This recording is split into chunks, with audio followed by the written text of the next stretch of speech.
Em 9 de agosto de 1945, um minuto após a meia-noite, hora da Transbaicália, mais de 1,5 milhão de soldados soviéticos cruzaram simultaneamente 3 fronteiras diferentes em direção à Manchúria.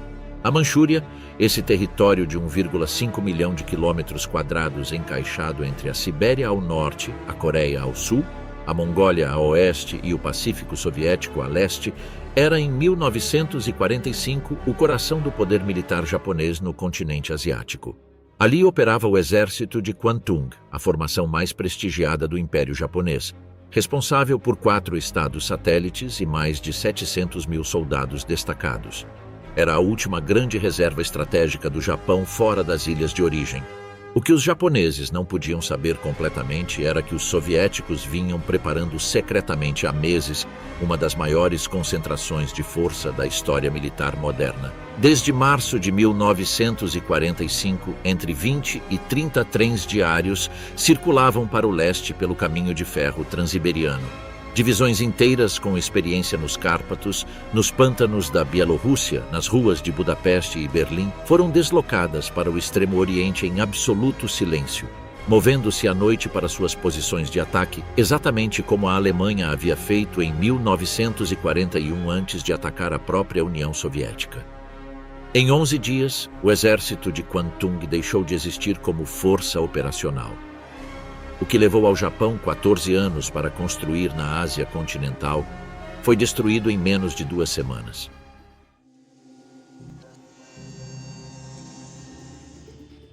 O primeiro confronto armado entre Rússia e Japão no século XX não ocorreu em 1945. Ocorreu em julho de 1938, em uma faixa de terreno acidentado perto do Lago Kazan, onde a fronteira entre Manchúria, Coreia e União Soviética era deliberadamente ambígua. Os japoneses chamaram de incidente de Changkufeng. Os russos, a Batalha do Lago Kazan. O estopim imediato foi a deserção de um oficial soviético de alta patente que entregou ao exército de Kwantung informações detalhadas de inteligência sobre as posições fronteiriças russas, incluindo locais de depósitos efetivos e rotas de patrulha. Armados com esses dados e sem esperar autorização formal do governo em Tóquio, algo que se tornaria um padrão recorrente, os comandantes japoneses locais lançaram um ataque noturno com menos de 2.000 homens que, em poucas horas, esmagou os defensores soviéticos. A vitória pareceu rápida e limpa. O exército de Kwantung acreditou que o assunto estava resolvido. Não estava. O general Grigori Stern mobilizou seu 49º Corpo do Exército da Bandeira Vermelha do Extremo Oriente e nos dias seguintes, contra-ataques soviéticos sistemáticos e em número crescente expulsaram os japoneses de suas posições, com perdas significativas para ambos os lados. A diplomacia eventualmente resolveu a disputa, mas o exército de Kwantung recebeu um aviso que não soube interpretar corretamente. Os russos respondiam com força e não se intimidavam. A má opinião japonesa sobre a destreza militar russa tinha raízes históricas concretas. Na guerra de 1904 a 1905, o Império Russo sofreu derrotas humilhantes em terra e no mar, culminando na destruição quase total de sua frota do Báltico, no Estreito de Tsushima pelas mãos do almirante Togo Heihachiro. Essa vitória elevou o Japão ao status de potência mundial reconhecida e gravou na psique militar nipônica a convicção de que a Rússia era um colosso de pés de barro. Quando as purgas stalinistas de 1937 a 1938 executaram dezenas de milhares de oficiais soviéticos, incluindo o marechal Mikhail Tukhachevsky, arquiteto da doutrina de operações profundas, os analistas do exército de Kwantung interpretaram isso como confirmação de seu preconceito. O Exército Vermelho estava decapitado, desorganizado e fundamentalmente inferior. A escalada seguinte desafiou esse preconceito de forma muito mais brutal. Em 11 de maio de 1939, choques repetidos entre unidades de guarda de fronteira perto de Nomonhan, na fronteira entre a Mongólia Exterior e Manchúria, ao longo do rio Khalkhin-Gol, transformaram-se em guerra aberta. Ambos os lados reforçaram suas posições. Mas enquanto o Japão enviava suas divisões de infantaria para um combate linear que conheciam bem, Stalin reagiu de maneira diferente. Enviou um general que ainda não era famoso no Ocidente, Georgy Konstantinovich Zhukov, com ordens de resolver o problema de forma contundente e definitiva. Zhukov tinha 42 anos. Era ambicioso, metódico e totalmente impaciente com compromissos intermediários. A situação logística era igualmente crítica. As reservas de munição disponíveis para o exército de Kwantung em agosto de 1945 eram suficientes para atender apenas 13 divisões por 3 meses. Na Manchúria, havia 24 divisões operacionais. Se uma guerra de alta intensidade começasse, a maioria das unidades ficaria sem suprimentos antes que qualquer reforço ou reabastecimento pudesse chegar do Japão, separado do continente por um mar sobre o qual a Marinha Imperial havia perdido progressivamente o controle desde as batalhas de Midway e do Mar do Coral. A armadilha diplomática que completaria o cerco estratégico do Japão fechou-se em Yalta, em fevereiro de 1945.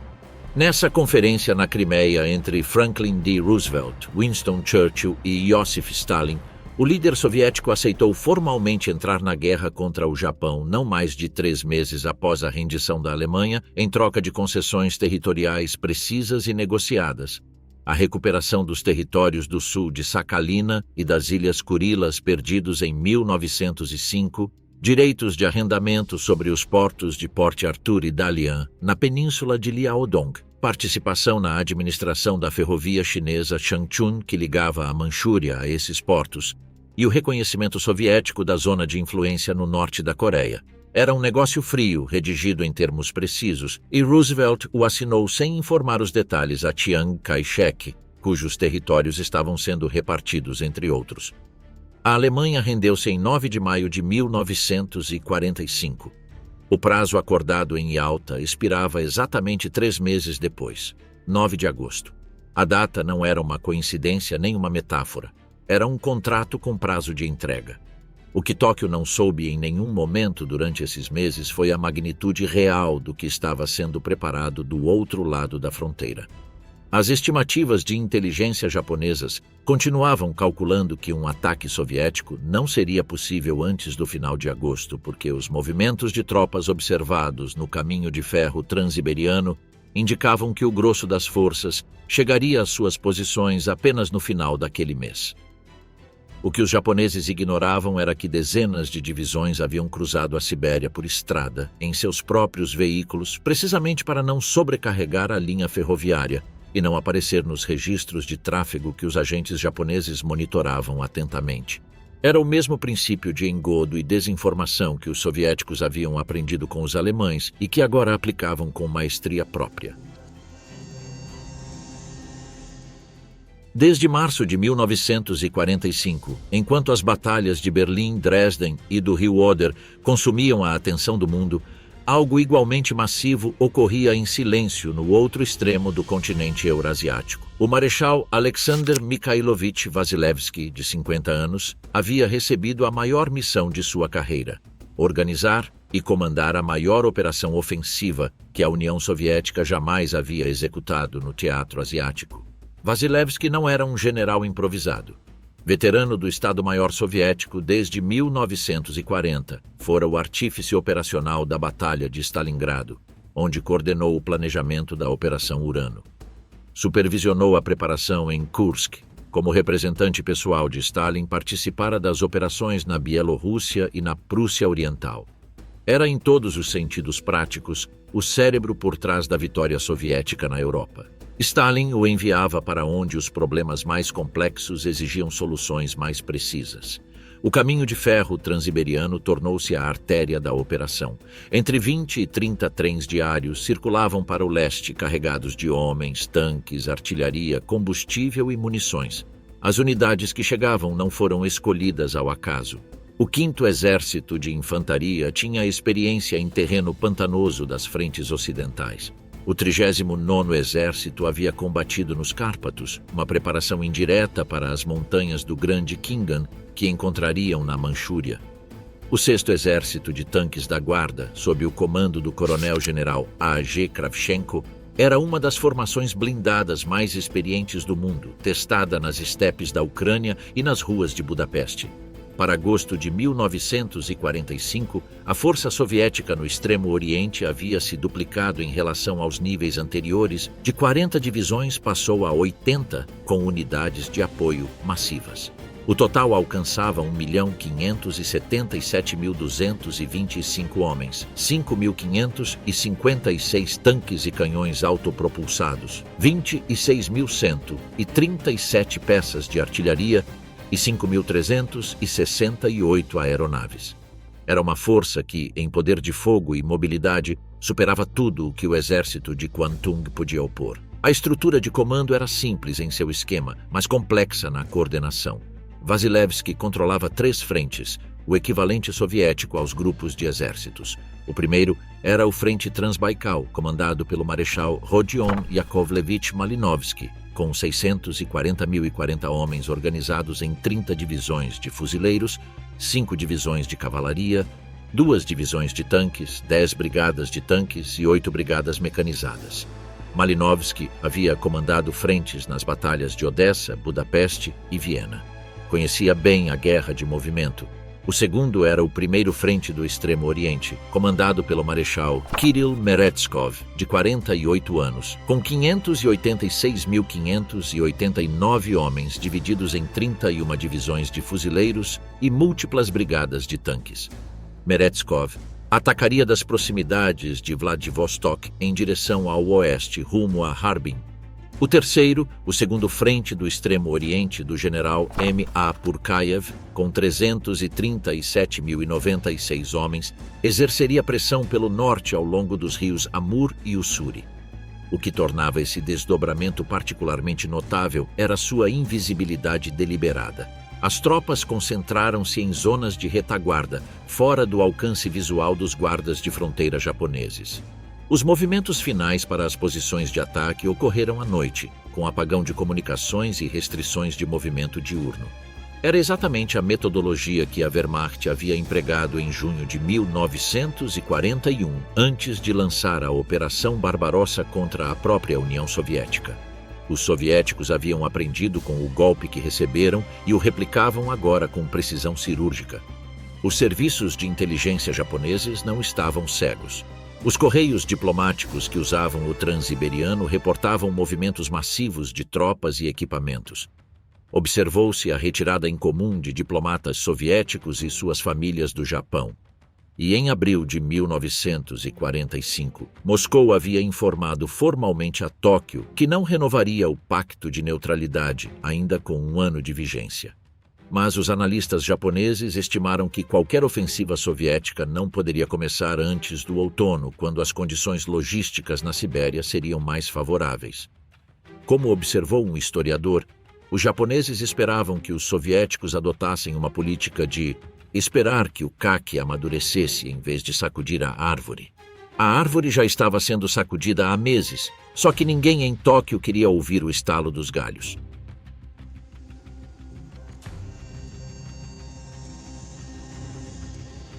O exército de Kwantung em 1945.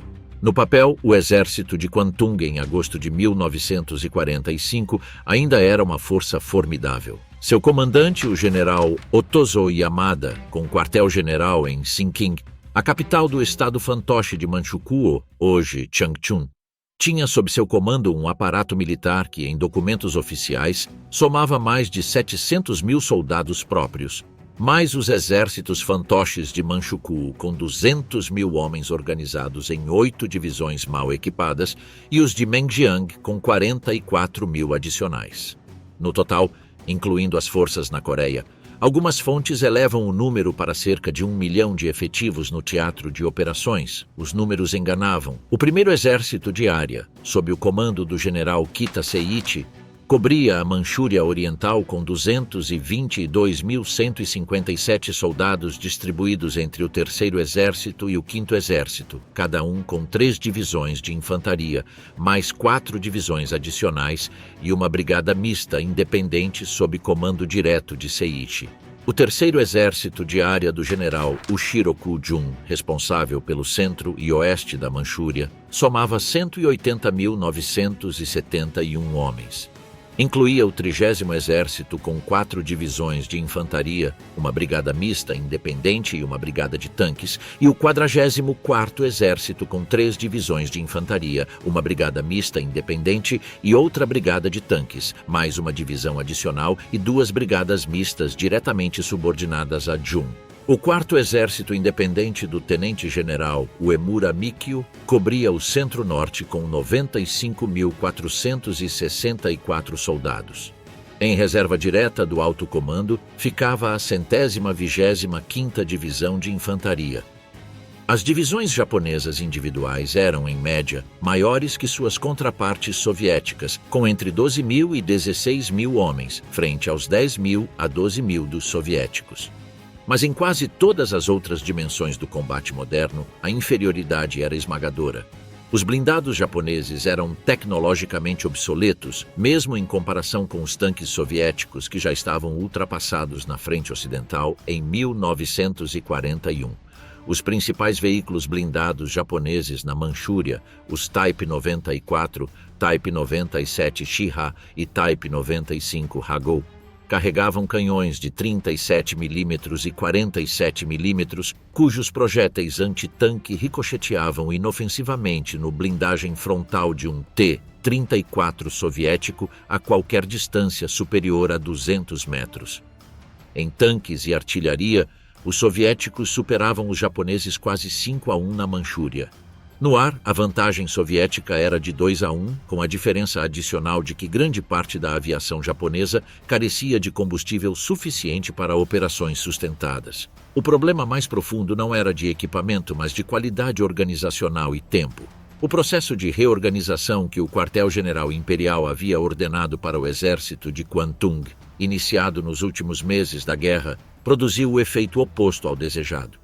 Ordenou-se que as numerosas guarnições de fronteira fossem fundidas para criar 8 novas divisões de infantaria, numeradas de 120 e 1 a 128, mais 4 brigadas mistas. Simultaneamente, cerca de 250.000 reservistas foram recrutados para formar outras 8 divisões adicionais, numeradas de 134 a 139 e de 148 a 149.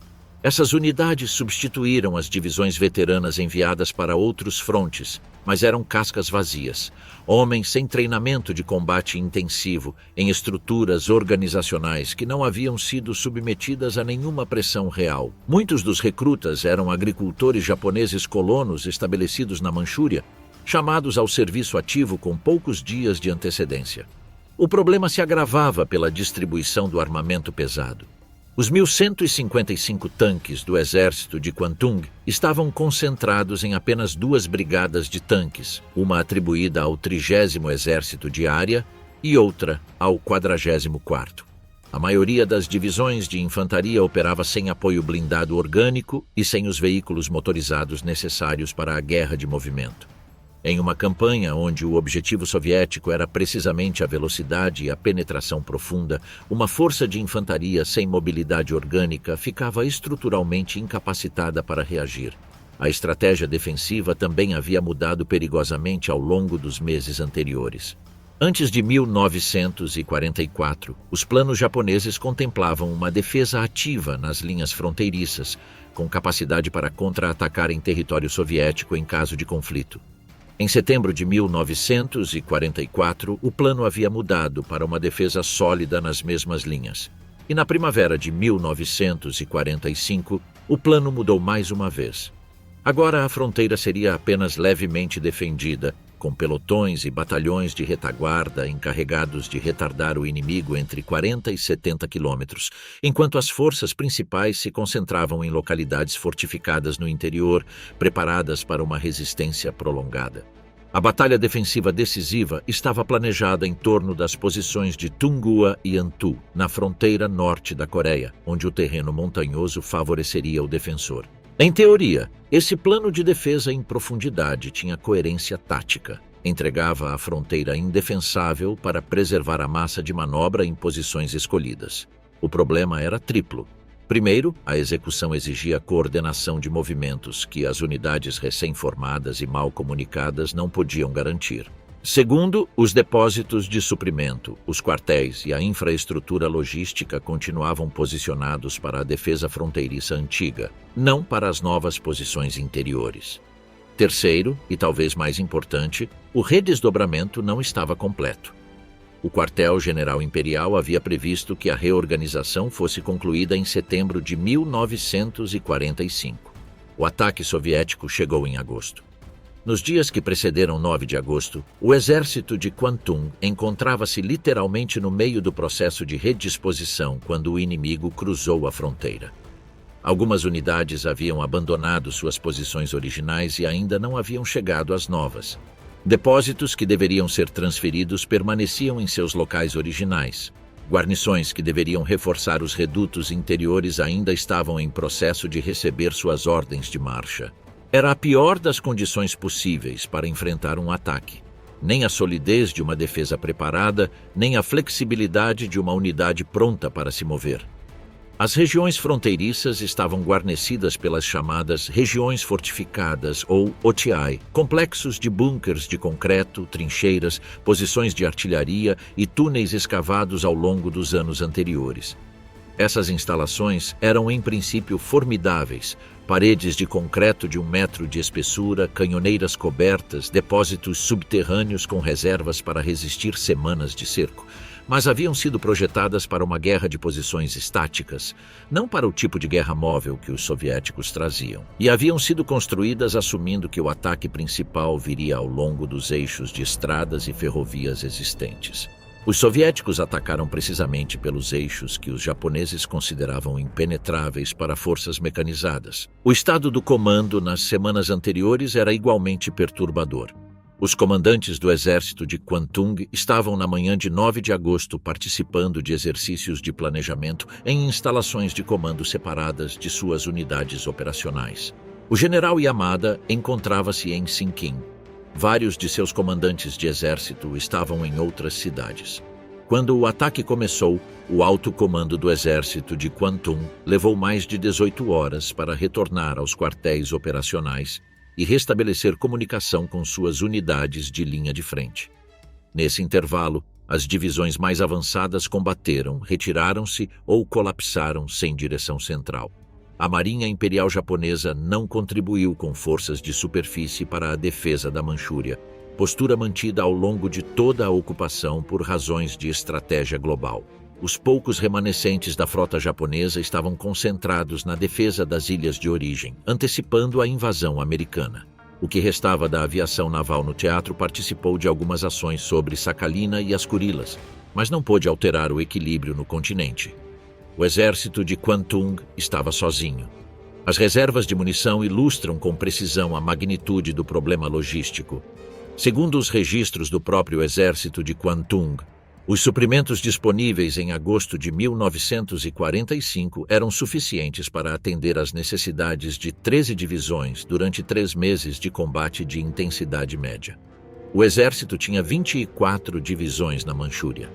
Em termos práticos, isso significava que, no momento em que o combate de alta intensidade começasse, a maioria das unidades ficaria sem suprimentos em questão de semanas, dependendo completamente da captura de material inimigo para manter sua capacidade de fogo. A logística, e não a vontade de combater, era a limitação definidora do exército de Kwantung em agosto de 1945. A noite de 8 de agosto de 1945 era úmida e escura sobre as estepes da Mongólia interior. Às 17 horas, horário de Moscou, o chanceler soviético Vyacheslav Molotov convocou o embaixador japonês Naotak Sato ao Kremlin e entregou formalmente a declaração de guerra da União Soviética contra o Império do Japão. Sato ouviu sem alterar a expressão. Lá fora, no extremo oriente, já havia passado da meia-noite do dia 9. O primeiro escalão do Exército Vermelho já estava em movimento. 1 minuto após a meia-noite, as 3 forças soviéticas cruzaram simultaneamente suas respectivas fronteiras. No flanco direito do Frente Transbaikal, o corpo mecanizado de cavalaria soviético-mongol do general Issa Pliyev avançou com sua 25ª Brigada Mecanizada e a 43ª Brigada Separada de Tanques, liderando 2 colunas pelo deserto da Mongólia Interior. O terreno era areia e pedra, sem estradas pavimentadas, sem rios navegáveis. A temperatura diurna ultrapassava 40 graus Celsius. Apesar disso, as colunas de Pliyev percorreram 88 quilômetros nas primeiras 24 horas, sem encontrar resistência significativa. A leste, o 17º Exército do Tenente-General A.I. Danilov, com seus batalhões de tanques 70º e 82º à frente, também penetrou na Mongólia Interior sem oposição. Suas colunas avançaram 70 quilômetros no primeiro dia. Ao anoitecer, os destacamentos de vanguarda do 6º Exército de Tanques da Guarda de Kravchenko já haviam alcançado os sopés das montanhas do Grande Khingan. As montanhas do Grande Khingan eram, nos cálculos japoneses, o obstáculo natural que protegia a Manchúria pelo oeste.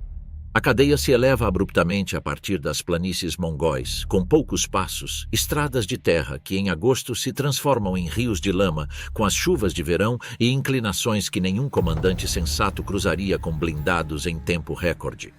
Os japoneses apostavam implicitamente que nenhuma força mecanizada poderia atravessá-las em menos de 10 dias.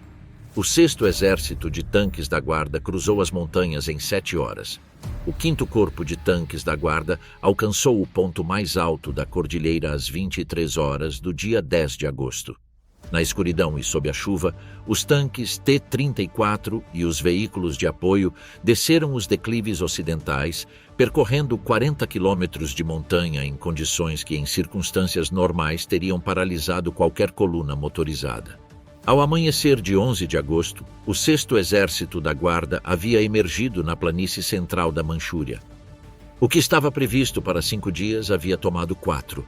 No flanco esquerdo do Frente Transbaikal, o general Lushinsky encontrou mais resistência. Seu 36º Exército teve que atravessar o rio Argun em cheia utilizando veículos anfíbios DUWK fornecidos pelo Programa de Empréstimo e Arrendamento dos Estados Unidos. A 119ª Divisão Japonesa e a 80ª Brigada Mista Independente defendiam Hailar a partir da região fortificada de mesmo nome, uma série de bunkers e posições de artilharia escavadas no terreno rochoso. Embora a 205ª Brigada de Tanques Soviética tenha conseguido assegurar as pontes ao norte da cidade sob chuva e neblina, os combates em Hailar se prolongariam por dias. No fronte oriental, o Marechal Meretskov lançou o 1º Exército do extremo oriente das proximidades de Vladivostok em direção ao oeste. O 1º Exército da Bandeira Vermelha do Coronel-General A.P. Beloborodov e o 5º Exército do Coronel-General N.I. Krylov, junto com o 10º Corpo Mecanizado, atacaram a linha fronteiriça japonesa em áreas que o exército de Kwantung considerava naturalmente inexpugnáveis. O terreno era de florestas densas, rios e colinas, com uma rede de fortes japoneses escalonados em profundidade. Mas os soviéticos penetraram mesmo assim, avançando pelos pontos mais fracos e contornando as posições mais fortes em vez de enfrentá-las de frente. Naquele mesmo dia 9 de agosto, uma segunda bomba atômica destruiu Nagasaki. Mesmo assim, o Japão não se rendeu. O colapso das defesas, de 10 a 14 de agosto. Em 10 de agosto, a confusão no quartel-general do exército de Kwantung, em Sinking, estava crescendo e se tornando orgânica, estrutural, não meramente situacional. As comunicações com as unidades de fronteira eram interrompidas intermitentemente. Os relatórios que chegavam descreviam penetrações em áreas onde nenhuma penetração havia sido considerada possível. E o mais desconcertante para os estados-maiores japoneses, que haviam estudado as doutrinas táticas europeias e esperavam um avanço em etapas sucessivas. As forças soviéticas não paravam para reduzir os pontos de resistência. Avançavam em colunas rápidas que contornavam os bunkers e posições guarnecidas, isolando-os sem suprimentos nem comunicações, continuando o avanço sem parar para combatê-los. Era a doutrina de operações profundas em sua expressão mais pura, e o exército de Kwantung não tinha um protocolo estabelecido para respondê-la. O 6º Exército de Tanques da Guarda do Coronel-General Kravchenko enfrentou nos dias 10 e 11 um problema que o inimigo não estava causando. a escassez de combustível. Suas colunas haviam avançado tão rápido e tão longe que o trem logístico não conseguiu acompanhar o ritmo nas estradas de terra manchurianas, transformadas em lama pelos temporais de verão. Os tanques Sherman fornecidos pelo programa de empréstimo e arrendamento dos Estados Unidos consumiam mais combustível que os T-34 soviéticos padrão e começaram a ficar parados. Kravchenko tomou uma decisão cirúrgica. Retirou do avanço os veículos de maior consumo e adiantou o 5º Corpo de Tanques da Guarda, cujos veículos com lagartas eram mais eficientes no terreno acidentado. O 453º Batalhão de Aviação da Força Aérea Vermelha recebeu ordens de transportar gasolina diretamente para as zonas de vanguarda com aviões de carga. Os ataques kamikaze japoneses contra as colunas de suprimento contribuíram para a escassez, mas sem conseguir interromper o fluxo de forma decisiva ou sustentada. O 5º Corpo de Tanques da Guarda alcançou o ponto mais alto das montanhas do Grande Khingan às 23 horas do dia 10. No escuro, sob chuvas que transformavam os declives em superfícies de lama, os blindados T-34 desceram os flancos orientais da cordilheira, percorrendo 40 quilômetros de montanha em 7 horas. Ao amanhecer de 11 de agosto, o 6º Exército da Guarda havia emergido completamente na planície central da Manchúria. O 5º Corpo de Tanques chegou a Lupei em 11 de agosto. O 7º Corpo Mecanizado da Guarda tomou Tuxuan em 12. A operação estava planejada para 5 dias. Levou 4. A primeira resistência séria no eixo central do avanço ocorreu em 12 de agosto, quando a 107ª Divisão Japonesa organizou uma defesa perto de Vuchakou. A 107ª era uma das divisões mais antigas do exército de Kwantung e suas posições estavam estabelecidas em terreno elevado com campos de tiro preparados. O ataque soviético coordenado utilizou primeiro artilharia pesada de 152 mm para desorganizar as posições de comando e os emplazamentos de artilharia japonesa e depois enviou tanques pelos flancos enquanto a infantaria atacava à frente. A 107ª foi dispersa com perdas consideráveis em armamento. Naquele mesmo 12 de agosto, a 221ª Divisão de Fuzileiros Soviética aceitou a rendição do general Ulan, comandante do 10º Distrito Militar da Manchúria, juntamente com mais de 1.000 de seus homens. Foi a primeira rendição formal de um general japonês na campanha. No flanco esquerdo do Frente Transbaikal, o general Lushinsky continuava os combates por Hailar, uma cidade que os japoneses se recusaram a evacuar apesar dos planos gerais de defesa em profundidade. A 80ª Brigada Mista Independente manteve o centro da cidade mesmo depois de os soviéticos cercarem os arredores em 10 de agosto. A 205ª Brigada de Tanques Soviética havia assegurado as pontes ao norte da cidade sob chuva e neblina, e a 94ª Divisão de Fuzileiros atacou as posições periféricas. Mas os defensores japoneses no centro urbano usavam cada edifício como ponto de resistência, haviam minado os acessos e contavam com reservas de munição suficientes para uma defesa prolongada. O comando soviético redistribuiu suas forças, retirando os blindados vulneráveis ao combate urbano e enviando mais infantaria. A cidade não cairia até 18 de agosto, com 3.227 prisioneiros capturados. O corpo mecanizado de cavalaria soviético-mongol do general Pliev enfrentou no deserto mongol um obstáculo que nenhum plano havia previsto com precisão: a resistência das divisões de cavalaria da Mongólia Interior, leais ao estado fantoche japonês de Mengjiang. As divisões de cavalaria 3ª, 5ª e 7ª da Mongólia Interior não eram simplesmente marionetes do comando japonês. Eram unidades mongóis com motivação própria para combater, enfrentando um adversário que também incluía forças mongóis sob bandeira soviética. Era uma guerra civil em miniatura dentro da Guerra Maior, com mongóis de ambos os lados do paralelo político se enfrentando nas dunas. Pliev tomou Talpanshin após 4 dias de combate contínuo, mas a resistência dessas divisões atrasou o avanço no flanco direito do Frente Transbaikal mais do que o previsto. No fronte oriental, o Marechal Meretskov avançava com seu primeiro frente do extremo oriente em direção a Mutantiang, a maior cidade da Manchúria Oriental e entroncamento ferroviário-chave que conectava o norte da Manchúria com a Coreia. As defesas japonesas nesse setor eram as mais preparadas de todo o teatro. Anos de trabalho de engenharia militar haviam produzido um sistema de posições nas colinas arborizadas a leste da cidade, com campos de fogo cruzados, obstáculos de arame e zonas de demolição preparadas nas pontes e passagens ferroviárias. O primeiro exército da área japonês, sob o general Seiichi, havia concentrado ali suas melhores unidades. O assalto soviético a Mutantiang foi o combate mais custoso de toda a campanha. O 5º Exército do coronel-general Krylov atacou com 3 divisões de fuzileiros precedidas por artilharia massiva, mas o terreno favorecia os defensores e as primeiras ondas sofreram perdas elevadas diante do fogo de metralhadoras e morteiros japoneses estabelecidos em posições elevadas. Os soviéticos adaptaram sua tática. Em vez de ataques frontais diretos, começaram a infiltrar pequenas unidades pelos flancos, usando a cobertura florestal, buscando as linhas de comunicação das posições japonesas mais avançadas. O 10º Corpo Mecanizado foi enviado a um longo rodeio pelo norte para cortar a rota de retirada para Harbin. Quando os japoneses perceberam que estavam sendo cercados, parte das unidades iniciou uma retirada para o oeste, que foi interceptada pela artilharia soviética nos vales. Mutantiang caiu em 16 de agosto após 6 dias de combates que destruíram grande parte da cidade.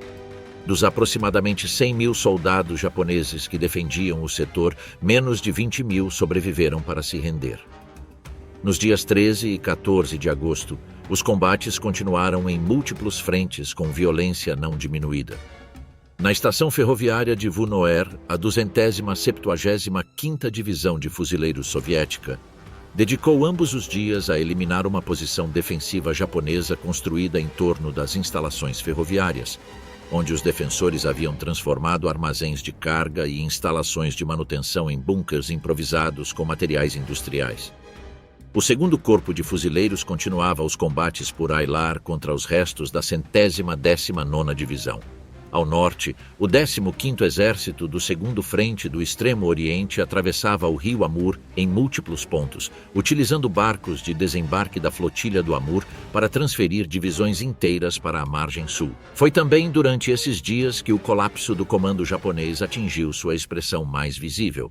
O general Ushiroku Jun, comandante do 3º Exército da área e responsável pelo centro e oeste da Manchúria, tomou em 13 de agosto uma decisão unilateral que contraria diretamente as ordens do general Yamada.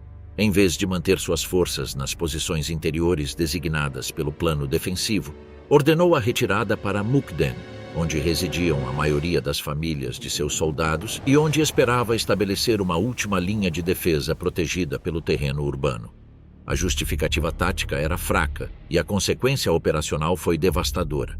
O movimento de recuo expôs os flancos do 1º Exército da área de Seiichi ao norte e desarticulou a coordenação entre os 2 exércitos de área que deveriam agir de forma complementar. Em 14 de agosto, o governo japonês em Tóquio contatou as potências aliadas para solicitar esclarecimentos sobre os termos de rendição da Declaração de Potsdam. No mesmo dia, o imperador Hirohito ordenou que suas forças cessassem fogo enquanto as negociações eram concluídas. O general Yamada recebeu a ordem e a revogou.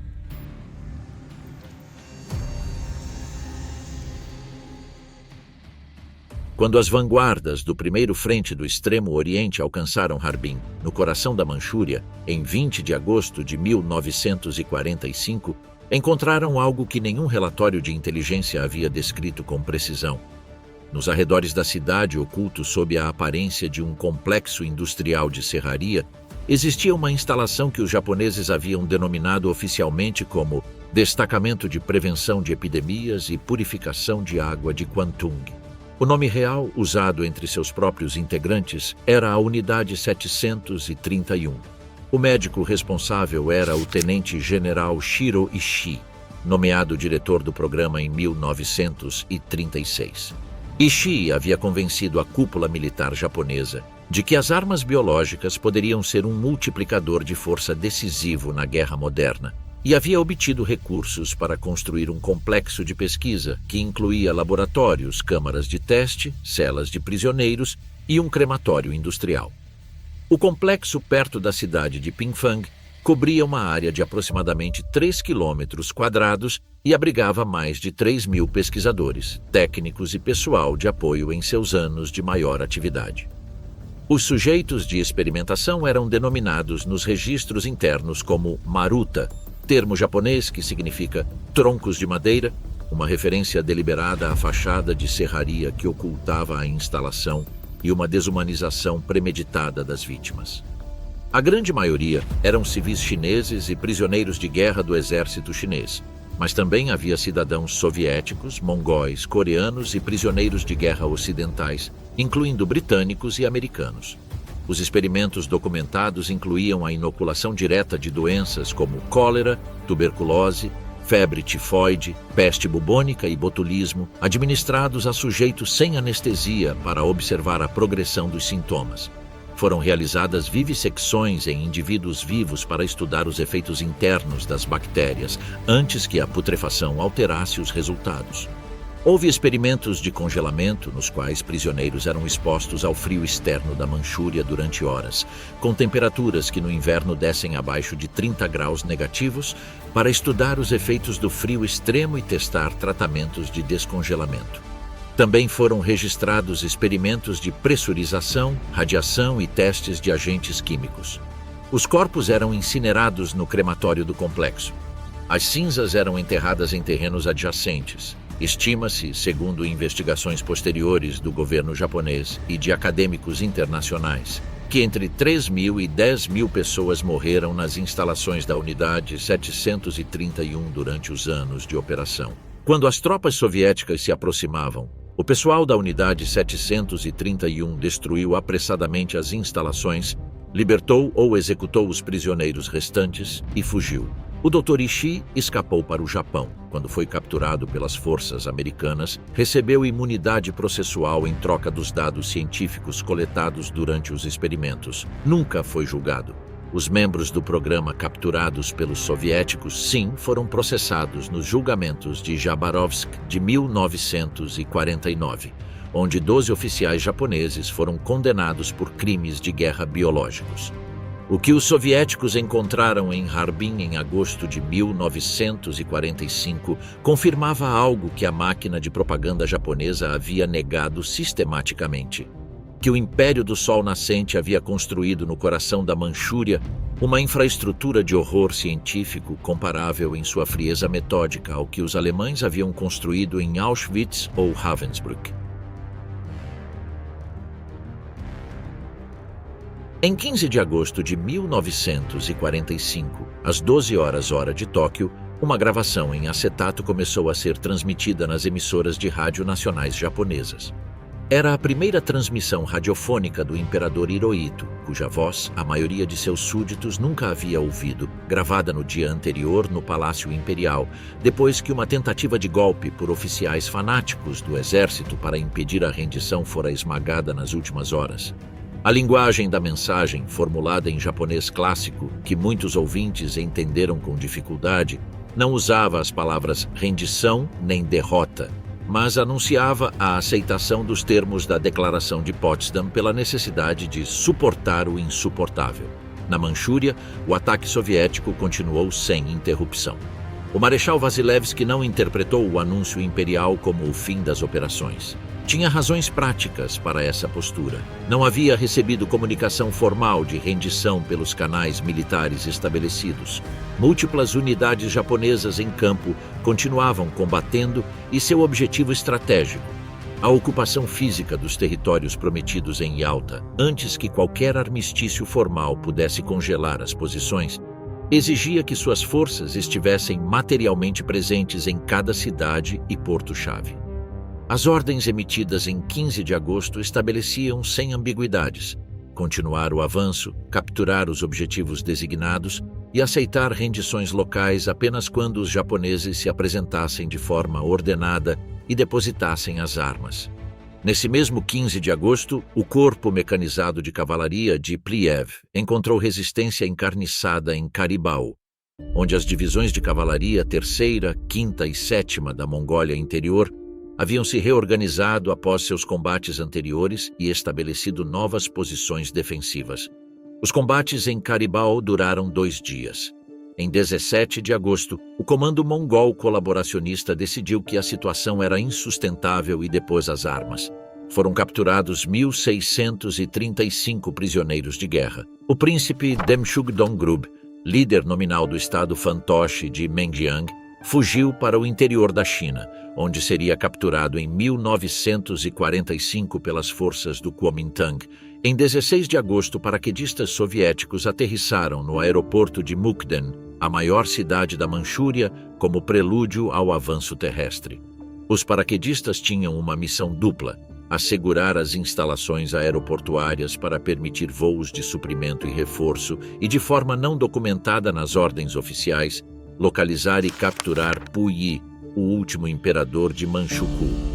Puyi, que havia sido o último filho do céu da China quando criança em 1912, antes de ser instalado pelos japoneses como monarca de Manchukuo em 1934, tentava fugir para o Japão desde o aeroporto de Mukden com um pequeno séquito. Os paraquedistas soviéticos o encontraram no aeródromo em 19 de agosto. Ele foi detido, interrogado brevemente e enviado à União Soviética, onde permaneceria sob custódia soviética por 5 anos antes de ser entregue à China comunista em 1950. O dia 18 de agosto foi de convergências simbólicas de enorme peso geopolítico. Em Hailar, a 80ª Brigada Mista Independente Japonesa finalmente depôs as armas após 9 dias de combate urbano. Os defensores haviam mantido o centro da cidade contra forças superiores por meio de uma combinação de posições bem preparadas, reservas de suprimento e determinação que a maioria dos oficiais soviéticos da campanha reconheceu abertamente. Quando os últimos 3.227 prisioneiros desfilaram para os centros de concentração soviéticos, muitos estavam feridos, com uniformes destruídos e semblantes de homens que sabiam que haviam combatido até o limite físico. Nesse mesmo 18 de agosto, o corpo mecanizado de cavalaria soviético-mongol cruzou simbolicamente a Grande Muralha da China e marchou em direção a Pequim, unindo-se no caminho ao 8º Exército de Rota do Partido Comunista Chinês, sob o comando direto do comandante Nie Rongzhen. Foi o primeiro contato físico coordenado entre unidades soviéticas e o exército comunista chinês no terreno manchuriano, e seu significado político superava com folga seu valor operacional imediato. Nas semanas seguintes, o armamento capturado ao exército de Kwantung, rifles, metralhadoras, peças de artilharia, veículos, seria transferido em proporções significativas para as forças de Mao, alterando o equilíbrio da guerra civil chinesa que se reatava. Em 19 de agosto, no quartel-general soviético de Changchun, o general Yamada concordou formalmente com o marechal Vasilevsky sobre as condições do cessar-fogo e da rendição do exército de Kwantung. O protocolo estabelecia o cessar da resistência em todas as posições japonesas, o depósito das armas em pontos designados e a concentração dos prisioneiros em centros estabelecidos pelo comando soviético. Yamada assinou o documento com uma deliberação que os observadores soviéticos presentes descreveram como a de um homem que compreendia perfeitamente o que estava fazendo e o que significava. Do lado de fora, as colunas de veículos soviéticos continuavam avançando para o sul e leste. Nesse mesmo 19 de agosto, Vasilevsky distribuiu novas ordens para a captura dos objetivos que ainda não estavam em mãos soviéticas. A distinção entre cessar-fogo e fim das operações era clara em sua mente. O primeiro obrigava os japoneses a deixar de resistir. O segundo não estava em vigor até que o tratado formal fosse assinado, o que ocorreria apenas em 2 de setembro, a bordo do USS Missouri, na Baía de Tóquio. Até esse momento, cada cidade, porto e ilha que os soviéticos pudessem alcançar fisicamente, ficaria sob seu controle quando os documentos finais fossem assinados. Em 20 de agosto, Harbin caiu diante dos elementos avançados do primeiro frente do Extremo Oriente. A cidade, fundada por engenheiros russos da ferrovia transiberiana em 1898 e com significativa população russa até a década de 1930, era em vários aspectos mais familiar para os soldados soviéticos do que qualquer outra cidade manchuriana. As tropas japonesas na cidade, que incluíam pessoal da Unidade 731, que não havia conseguido destruir completamente suas instalações nem escapar a tempo, depositaram suas armas nas praças principais. Fotografias da rendição mostram colunas de soldados japoneses com as mãos na nuca, caminhando entre fileiras de soldados soviéticos que os observam de T-34 estacionados nos bulevares do que havia sido o centro financeiro da Manchúria. Nos arredores de Harbin, equipes de investigação soviéticas do NKVD começaram a examinar as instalações da Unidade 731 em Pingfan. O que encontraram superava as informações que seus serviços de inteligência haviam coletado previamente. Os edifícios de laboratório, embora parcialmente demolidos, continham equipamentos médicos especializados, arquivos parcialmente queimados, celas com registros de prisioneiros e o crematório industrial que havia sido usado para incinerar os corpos dos sujeitos de experimentação. Os poços nos terrenos adjacentes continham ossos. Os arquivos que não haviam sido destruídos a tempo documentavam experimentos com agentes biológicos que incluíam cepas modificadas de peste bubônica, cólera, tifo, antraz e um arsenal de outras doenças testadas em seres humanos vivos. O pessoal que não havia escapado foi interrogado, detido e eventualmente processado nos julgamentos de Jabarovsk de dezembro de 1949. Mukden, a maior cidade manchuriana, foi ocupada em 24 de agosto por colunas do Frente Transbaikal. Nos depósitos militares e instalações industriais da cidade, as equipes soviéticas começaram imediatamente o inventário e desmontagem da infraestrutura que poderia ser transportada, maquinário industrial das fundições da empresa Sumitomo, equipamentos ferroviários, instalações elétricas, arquivos militares e científicos. O processo foi sistemático e em grande escala. Centenas de trens carregados com equipamentos industriais partiram de Mukden e outras cidades manchurianas, rumo à União Soviética nas semanas seguintes, no que historiadores econômicos descrevem como o maior traslado de infraestrutura industrial da história moderna do Nordeste Asiático. Em 30 de agosto, a última formação japonesa organizada em combate ativo, a 107ª Divisão, se rendeu ao 94º Corpo de Fuzileiros nas encostas do Grande Khingan. Outros 7.858 prisioneiros foram enviados para os centros de concentração. Foi, operacionalmente, o fim do exército de Kwantung como força coesa. Outras unidades menores, batalhões e companhias isoladas em regiões remotas, se renderiam nos dias e semanas seguintes, algumas delas permanecendo sem receber qualquer comunicação desde o início da ofensiva. A Operação Tempestade de Agosto não foi apenas uma guerra entre a União Soviética e o Império do Japão. Foi também, em múltiplas dimensões simultâneas, uma guerra sobre o futuro político do Nordeste Asiático, com atores que tinham suas próprias agendas, lealdades e objetivos territoriais. A República Popular da Mongólia, governada desde 1924 por Khorlogin Choibalsan com orientação soviética, contribuiu para o esforço com o grupo de cavalaria da MPA, o Exército Popular Mongol, de aproximadamente 16 mil homens. Para os mongóis, a campanha tinha uma dimensão histórica particular: recuperar o controle sobre as regiões da Mongólia Interior, que o Japão havia organizado sob o estado fantoche de Mengjiang desde 1936, sob a liderança do príncipe mongol Demchug Dongrub. Mengjiang era uma criação artificial japonesa, mas não carecia de apoio entre certos setores da nobreza mongol, que viam na colaboração com o Japão uma oportunidade de resistir à pressão tanto da China quanto da União Soviética. As 3 divisões de cavalaria da Mongólia Interior que combateram as forças soviético-mongóis em Caribau não eram simplesmente marionetes japonesas. Eram mongóis que haviam apostado no lado errado de uma divisão política que atravessava seu próprio povo. O tratamento dos prisioneiros da Mongólia Interior capturados nos combates de agosto foi notavelmente diferente do dispensado aos japoneses. Muitos foram libertados relativamente cedo e integrados à nova estrutura política que a União Soviética estava construindo na Ásia Central. A fronteira entre a República Popular da Mongólia, consolidada sob tutela soviética, e a China seria um dos elementos-chave da nova ordem regional que emergiria da campanha. A dimensão coreana foi igualmente decisiva e de consequências duradouras. Em 14 de agosto, unidades soviéticas lançaram operações anfíbias contra a costa norte da Coreia, ocupada pelo Japão desde 1910.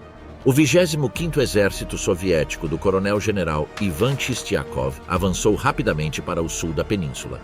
Quando a rendição japonesa entrou em vigor, os soviéticos já se encontravam bem ao sul do paralelo 38. Foi os Estados Unidos que propuseram deter o avanço soviético nesse paralelo, como linha provisória de demarcação entre as zonas de rendição japonesa e posterior administração pelos dois grandes poderes. A proposta foi aceita por Stalin em 16 de agosto. Essa linha provisória, o paralelo 38, se tornaria 3 anos depois a fronteira entre dois estados com sistemas políticos incompatíveis. E 5 anos depois, a linha de partida de uma nova guerra que custaria quase 4 milhões de vidas. No norte da Coreia, o 25º Exército Soviético instalou administrações militares e começou a organizar as estruturas políticas que eventualmente formariam o núcleo do governo de Kim Il-sung. No sul, as forças americanas desembarcaram em setembro de 1945. A arquitetura do conflito coreano, que explodiria em junho de 1950, foi em grande parte traçada pelos movimentos militares de agosto de 1945. Em Sakhalina do Sul e nas Ilhas Kurilas, as operações soviéticas também avançavam. A Operação Sakhalina do Sul, iniciada em 11 de agosto de 1945, consistiu em um avanço terrestre combinado com desembarques anfíbios para recuperar os territórios que a Rússia havia cedido ao Japão após a Guerra Russo-Japonesa de 1905. Os combates nas Ilhas Kurilas, especialmente na ilha de Chumchu, resultaram em perdas significativas para ambos os lados. Em 1º de setembro, as últimas unidades japonesas nas Kurilas depuseram as armas. Os 600 mil japoneses que habitavam Sakhalina do Sul e as Kurilas foram deportados para o Japão entre 1946 e 1949. A Rússia administra esses territórios até hoje, e o Tratado de Paz entre Rússia e Japão nunca foi assinado. Em 2 de setembro de 1945, a bordo do coraçado USS Missouri, ancorado na Baía de Tóquio, o ministro das Relações Exteriores japonês Mamoru Shigemitsu e o general Yoshijiro Umezu assinaram o instrumento formal de rendição do Império do Japão perante o general Douglas MacArthur e representantes das potências aliadas. O Marechal Vasilevski representou a União Soviética na cerimônia. A Segunda Guerra Mundial terminava oficialmente 24 dias após o início da Operação Tempestade de Agosto. Poucas semanas antes da cerimônia, em Tóquio, quando os relatórios do exército de Kwantung começaram a descrever penetrações soviéticas em múltiplos eixos simultâneos e uma situação que os próprios generais japoneses qualificavam de sombria, as objeções internas à rendição incondicional perderam força dramaticamente. Não foi a primeira bomba atômica sobre Hiroshima, em 6 de agosto, nem a segunda sobre Nagasaki, em 9 de agosto, que sozinhas romperam a vontade do setor mais recalcitrante do comando japonês. Foi a combinação de ambas com o colapso simultâneo da última grande reserva continental do Império. Os historiadores debatem há décadas o que realmente levou o Japão a render-se. As bombas atômicas ou a entrada soviética na guerra? A evidência documental sugere que ambos os fatores foram necessários. O Conselho Supremo de Guerra japonês, dividido entre os que buscavam condições e os que exigiam continuar a luta, só alcançou consenso quando a combinação de destruição nuclear e invasão soviética eliminou qualquer possibilidade realista de negociar a partir de uma posição de força. A entrada soviética fechou a última via diplomática viável que o Japão estava explorando: usar a União Soviética como intermediária para uma rendição condicional. O resultado operacional da campanha foi categórico. O exército de Kwantung, com mais de 700 mil soldados na Manchúria, seus exércitos satélites e suas estruturas de comando que levaram 14 anos para se construir, deixou de existir como força coerente em menos de 2 semanas. 640 mil homens foram capturados. Dezenas de milhares mais morreram ou ficaram dispersos. Os estados fantoches de Manchukuo e Menjiang se desintegraram. O último imperador de Manchukuo, Puyi, o mesmo que havia sido o último imperador da China imperial ainda criança em 1912, foi capturado no aeroporto de Mukden em 19 de agosto, enquanto tentava fugir para o Japão e entregue aos soviéticos, que o mantiveram por 5 anos antes de transferi-lo à China comunista. Para a União Soviética, a campanha produziu os ganhos territoriais prometidos em Yalta e algo mais.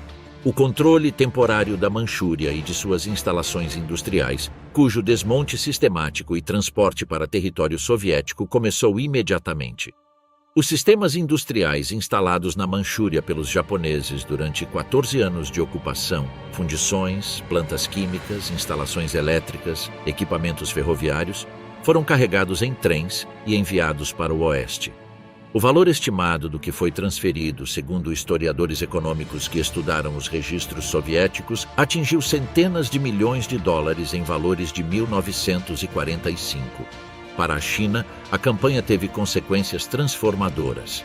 As armas e equipamentos japoneses capturados pelo Exército Vermelho foram transferidos em proporção significativa ao Exército Popular de Libertação de Mao Tse-tung, fornecendo aos comunistas chineses uma capacidade militar que alterou o equilíbrio da guerra civil que se reanudaria entre o Kuomintang de Chiang Kai-shek e os comunistas em 1946. 4 anos depois, em 1º de outubro de 1949, Mao proclamou a República Popular da China na Praça Tiananmen, em Pequim. O historiador militar David Glantz, cuja pesquisa exaustiva a partir dos arquivos soviéticos desclassificados nas décadas de 1980 e 1990 constituiu a base do conhecimento acadêmico ocidental sobre a campanha, denominou a Operação August Storm, Tempestade de Agosto, em um artigo de 1983 que inaugurou um debate acadêmico ainda ativo. A pergunta que Glantz colocou naquele texto permanece vigente. Por que uma operação de tamanha significância histórica permaneceu praticamente ignorada nos estudos ocidentais sobre a Segunda Guerra Mundial por quase 4 décadas? A resposta tem múltiplas camadas. O protagonismo americano no Teatro do Pacífico, a dimensão dramática das bombas atômicas, a imediata transição para a Guerra Fria que transformou a União Soviética em adversário em vez de aliado, e a relativa opacidade dos arquivos soviéticos durante décadas contribuíram para marginalizar a campanha no relato padrão. O Japão, por sua vez, teve razões próprias para não enfatizar a magnitude de sua derrota mais rápida e total às mãos do Exército Vermelho. Manchúria 1945 não foi um episódio periférico da Segunda Guerra Mundial. Foi a ruptura final da última ilusão japonesa que ainda existia uma saída negociada, um fronte que pudesse ser sustentado, uma posição a partir da qual o Império poderia ainda ditar condições. Quando essa ilusão se desintegrou nas estepes da Mongólia e nas florestas do Ussuri durante 11 dias de agosto, a guerra terminou.